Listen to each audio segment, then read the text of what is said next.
दो सखा की मुलाकात एक लंबे अंतराल पर हो रही है और एक ऐसे अवसर पर जब विश्व के सबसे बड़े पारस शिवलिंग की स्थापना भी हुई। रत्नगिरी के लिए एक उपलब्धि मानी जा रही है। सबसे पहले तो मैं ऐसी दिव्य सत्ता को प्रणाम करता हूँ जिनको मैं 36 वर्षों से निरंतर देखता आया हूँ,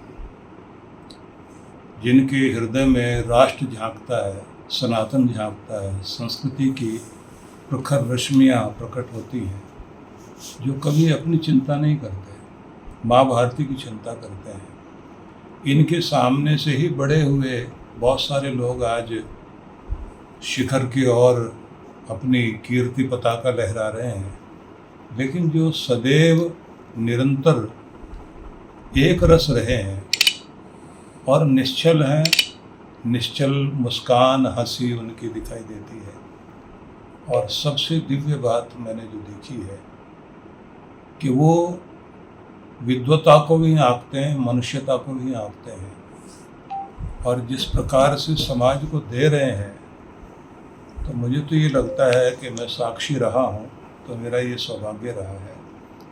और भारत के अनेक अनेक संतों महान पुरुषों को सम्मान करता हूँ, लेकिन मुझे ये लगता है कि जितने भी शिखर ऊपर मैं देखता हूँ उठे हुए, उनमें एक सबसे उन्नत शिखर जब दिखाई देता है तो वहाँ मैं पूज्य जगत गुरु जी को देखता हूँ।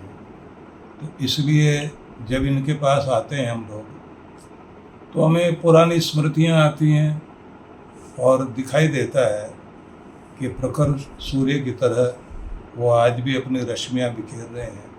आने वाले समय में याद किया जाएगा कि कोई थे जिनके कारण न जाने कितने लोगों को आदर्श याद आते रहे हैं, क्योंकि इस कृत्रिम युग में जहाँ बनावट है और हर समय अपनी कीर्ति न होते भी कीर्ति बनाने की चेष्टा होती है, ऐसे में एक ऐसा व्यक्तित्व है जो न मान की इच्छा है, न किसी प्रकार की प्रसिद्धि की, लेकिन स्वयं में अपने आप में पूर्ण है। तो ऐसे स्वरूप से मिलने के बाद हम लोगों को लगता है कि हम भी ऊर्जावान होते हैं, और वो उसी तरह से बात करते हैं जैसे मैं 36 वर्ष पूरे देखता था।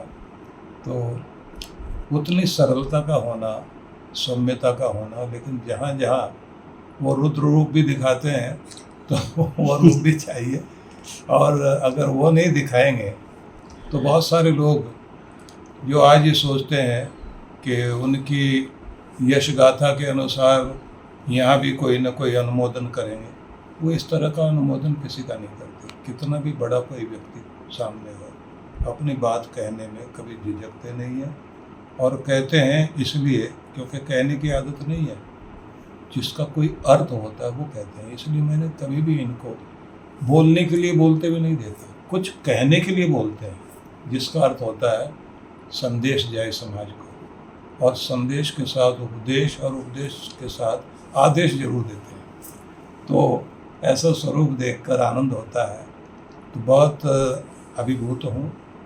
और जब भी मैं इधर आता हूँ तो मेरी इच्छा होती है कि मैं आऊँ, दर्शन करूँ, और हम लोग बैठें, स्मृतियों को फिर से मधुरिम करें।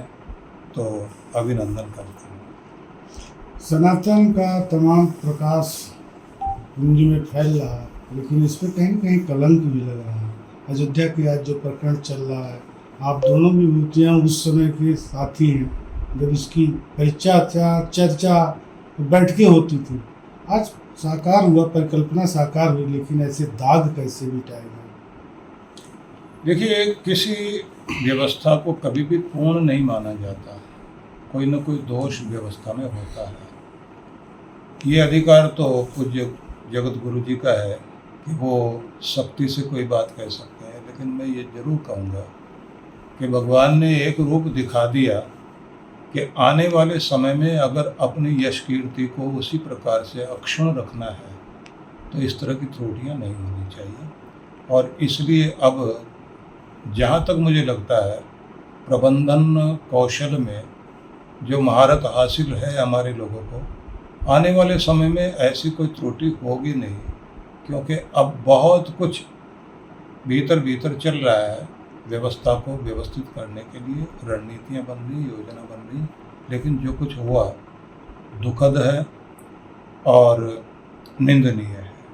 आपके राज्य की खबरें, आपके शहर की खबरें सबसे पहले जानने के लिए देखते रहें अमर उजाला। चैनल को सब्सक्राइब जरूर कर लें और पाएं हर अपडेट।